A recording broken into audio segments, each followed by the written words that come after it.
Uh, this is social commentary slash poetry. It's more of an essay. It's called The Watchers. Oh, to be insane, to take the world for what it is. Each one of us has some form of craziness within us. Compiling this, we form the world, an abomination jumble of half thoughts and unspoken words. All of this leaving us adrift in a sea of confusion, making it so we hear each other, though no words were ever spoken. It broods in the minds of many, but eloquently is spoken by few, the pure thoughts of the mind. A natural and unnatural position taken by few men, but the genius and the diabolically, criminally insane. A truer state cannot be found than these few wretched souls, amazing in their own right, yet so misunderstood by the world. Adrift and alone in a frame of thought, fathoms beyond other men. Adrift in thought, a man feels his own isolation.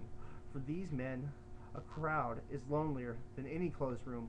Men like this become observers of the world, lone soldiers on the outskirts of society. They fight for not for money, religion, or any other such goals, but fight for acceptance, for their place in the world, attempting to find comfort in worldly goods, a consumer of people and of contact with them, with their only comfort being the few hellos they receive, small chats with some known but unknown person, the smile of a beautiful soul they feel they could never really touch.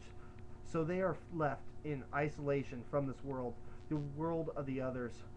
For to these few, it could never be their world. They merely live in it. Yet there is no doubt that truly they do not live in this world, but in a distant dimension from this one, the world of the others, echoing between their ears. These few see with their eyes and hear with their ears, like the others do, but they live. They live between their ears and behind their eyes in seclusion, away from this world, the world of the others. Behind their masks, they watch. These few, they watch, listen, well, for the time when they can enter the world of the others. However, most shall forever stay the few, the chosen few who walk amongst you. They are merely the eyes of humanity. They are the watchers. It is amazing, though, how the smile or contact with another can brighten the existence of the watcher. Just watching and observing, seeing the idiosyncrasies of those around them.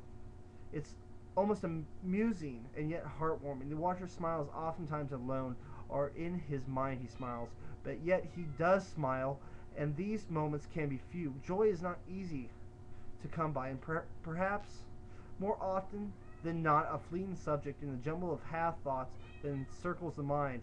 However, other than these few moments, the others seem so far away, and at times out of sight, though not always out of mind. Their voices and actions still ring in the chaos of the mind. The others, though, are merely interesting to the watcher. He longs to be involved in their world, but fears being shunned, for this is the only glimpse of interaction with their world that the watcher can allow his mind to focus on when he begins his reasoning on whether to venture into the world of the others.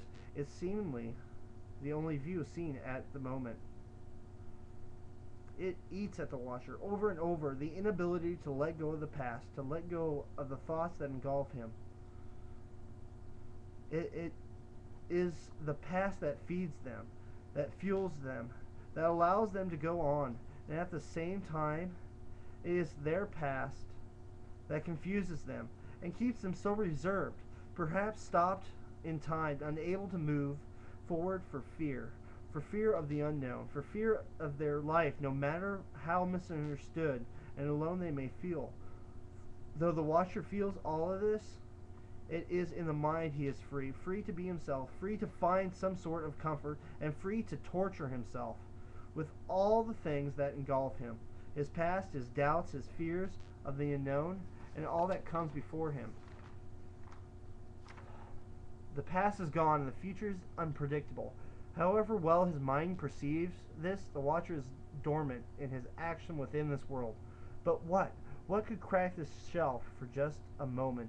A moment of understanding, a connection, or perhaps feeling of love with another can crack the shell for a time. Though as soon as it is gone, the siege is done and the walls go back up, and the Trojan horse is cursed in the mind of the watcher. And in this, his life of solitude, he is driven and reserved, pondering failures and insecurities that have made this individual what he truly is. Whether it be childhood or society itself. Most often both of these make the watcher, and they shall forever stand outside the ring of fire, dormant in most respects, but never in thought. For this is the life, and these are the watchers.